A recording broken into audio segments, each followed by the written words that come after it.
No, no, no.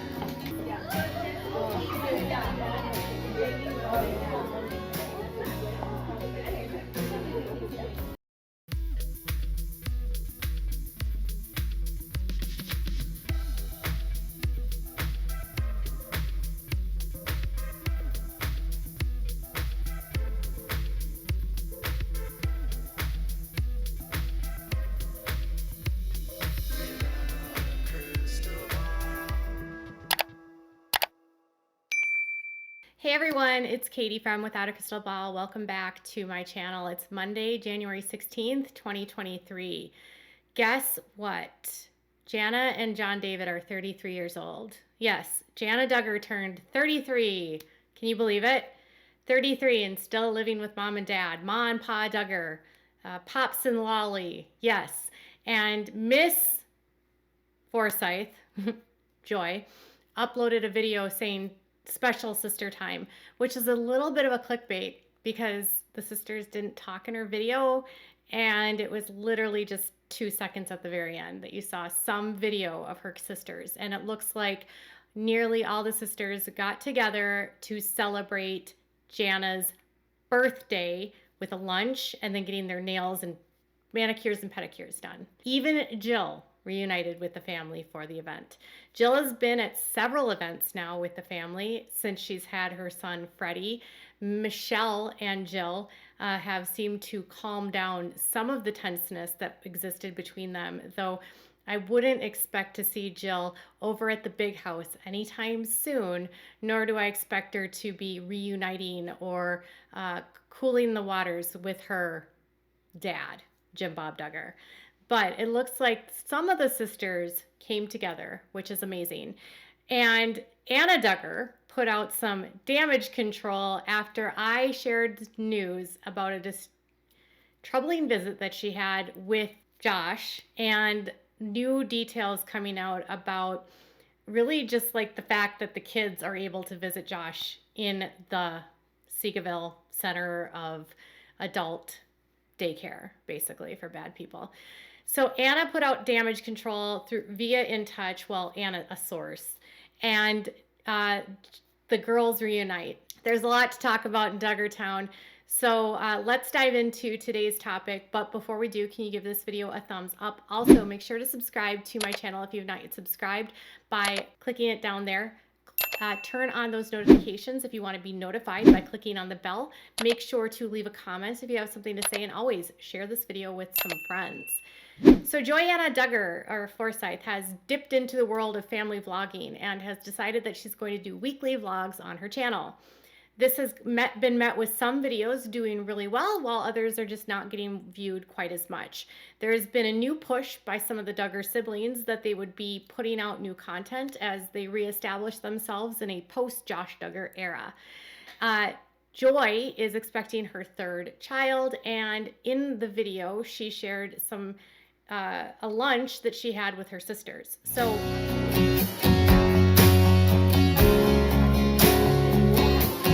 Hey, what were you going to say to Aunt Jana? Happy birthday.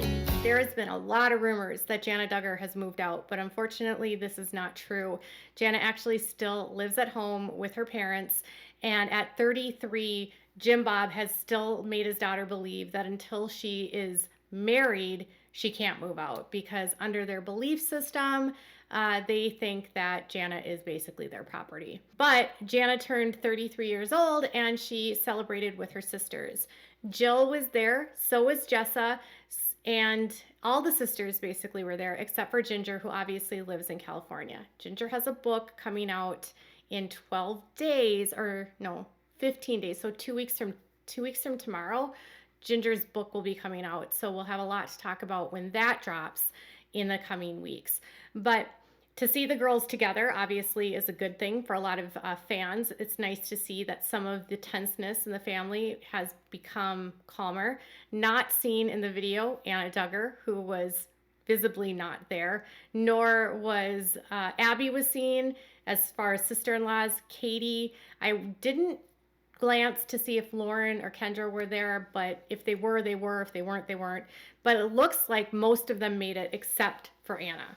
Anna has become persona non grata, and her behavior has created a lot of tension with the family, making it very difficult for some people to even want to be around the big house because she doesn't really like to hear that Josh is guilty, I guess. So, anyways, now that the girls are reuniting and reestablishing their relationships with one another, which is wonderful, uh, it's Anna that continues to slam them in the media and reinforce that she is distancing herself from the sisters, because you know it's the sisters who is the problem, right? So it was last week that I let you guys know that Anna was seen in the end of December in Seagaville, Texas, with all 7 of her children outside, walking outside after a tense visit between her and Josh.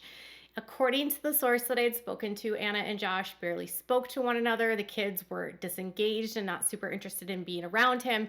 And it left the witnesses that saw the whole situation feel like there was some tenseness, or there's some level of unhappiness going on between the two of them. And the kids obviously are figuring out what's going on. Your comments were outraged because you were angry that Anna is bringing the kids to this facility.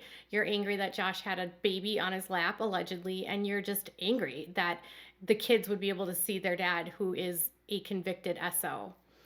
Well, now that some negative press has gone on with Anna about her tense relationship with Josh, in comes damage control via InTouch, which says that she is constantly praying about her future of her marriage with Josh.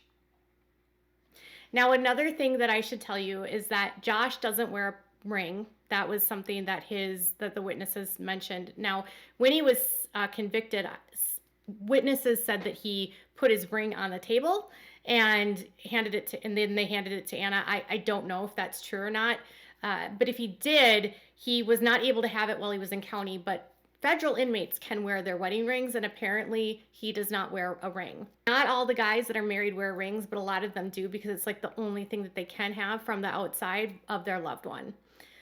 So I put out this post that he's not wearing his wedding ring and there's some tenseness in their marriage, and then suddenly, boom, she's praying about the future of their marriage.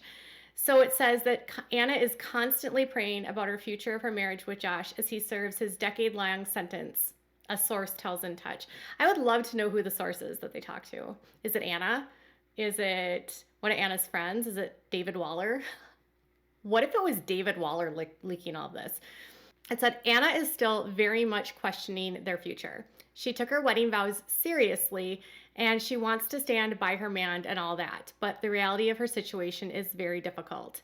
The reality of her situation is that her husband is going to be incarcerated until August of 2032. He will then be released on 20 years of supervised release, where he cannot live with minors and he can only have supervised visits with his children. He's going to have to go through all kinds of monitoring while he's out. He has to take polygraph tests. You know, life as they know it, even once he's free, he will not technically be free. And he'll be a registered SO, prohibiting him from X amount of places and being within a certain amount of feet of children. The source added that she's trying to be positive, but it's not easy. So anyways, what I think is always weird about this is, like, whoever is talking to InTouch doesn't want to deal with the fact that this man has done horrible things to her. And based on the Bible, she can leave. He has been unfaithful. He has abandoned her religiously, because it's very clear he is not a religious man by how he's acting and the way that he is bending his morals to fit his narrative and doing good deeds to cover up what he does. He's not leading her. He's not doing things for her. You know, there's a million reasons that they can leave, but infidelity is like a huge one, right? He has cheated on her and cheats on her, and he views content that's involving children, and he's done things to children, right? They always want to make it seem like poor Anna, poor Anna, poor Anna, but at the same time, like, come on now. Faith is one thing. But it's a whole nother level when this is the who you're married to. And to try to make it seem like Josh is sympathetic in any way is ridiculous, because he's not, in my opinion. The source notes that she wants Josh by her side as her husband and father of her children, which isn't physically possible for now or the near future. 10 years behind bars feels like a lifetime for her, says the insider. She got married for better or for worse, and it couldn't be much worse than what's going on right now.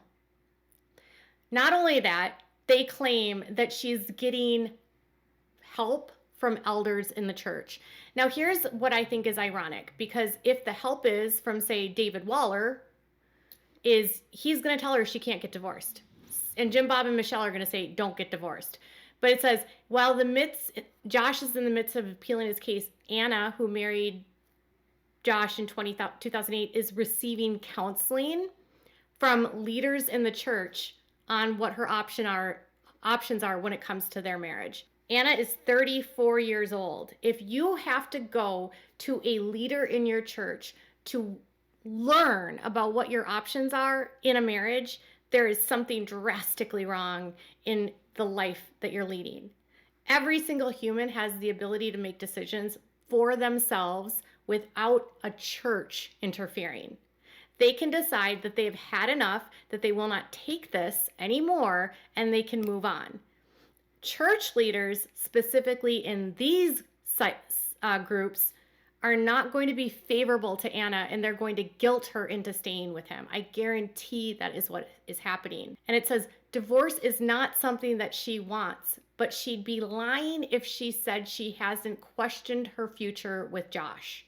She married Josh for better or for worse, and it can't get any worse than this. So I feel like this is directly in relation to what I put out last week, saying that their relationship is in trouble. They're apparently not communicating very well when witnesses see them at visits. They don't stand by each other. They're not kissing or hugging, and they're not, they don't look like they're in love. What's sick to me in all of this is that Josh is such a selfish man, that he would never say, Anna, you can go. Anna is so invested and indoctrinated to believe that she can't leave. And Josh is so selfish that he won't let her go. Josh will cheat on her. He will download the worst content on the internet. He will go on to dating websites. He will view adult content of the exotic kind. He will do a lot of different things where he's not faithful in his marriage with his wife.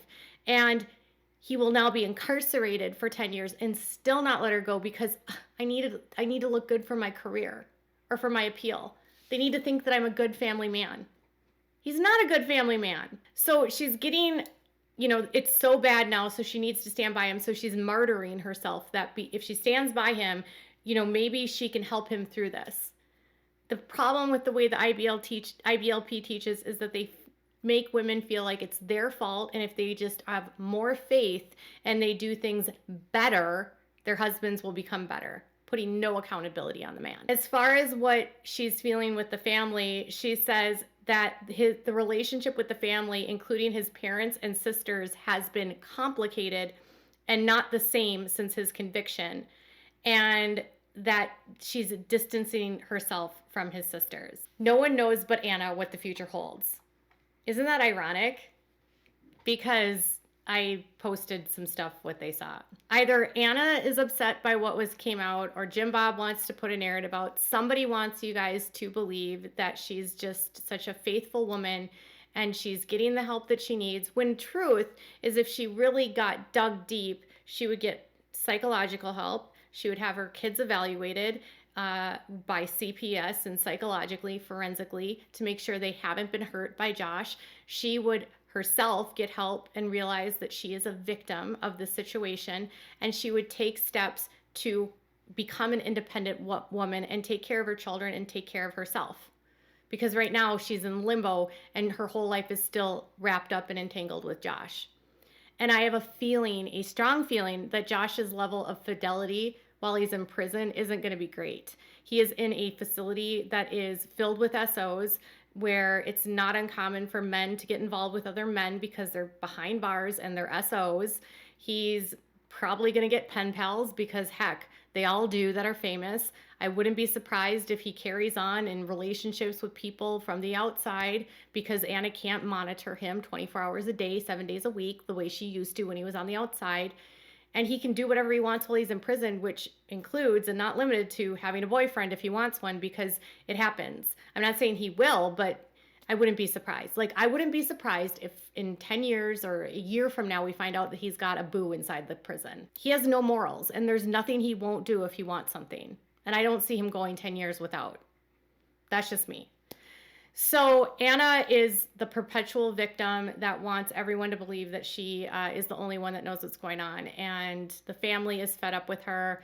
And I wouldn't be surprised if at some point the family gets so fed up that Anna has to move out. I don't know if she's still going to move to Texas, but I have a feeling that in the next year, if not sooner, she might get booted out of the house for all the chaos that she's causing and the disruption it's creating in the lives of the Duggars. Listen, I'm not a fan of Jim, Bob, and Michelle, but it's also not fair for parents to have to pick between children, and it's also not fair for an in-law to make the lives hell of the siblings that don't agree with Josh. That's just not fair in my opinion. So tell me what your thoughts are in the comments below. Bye, guys.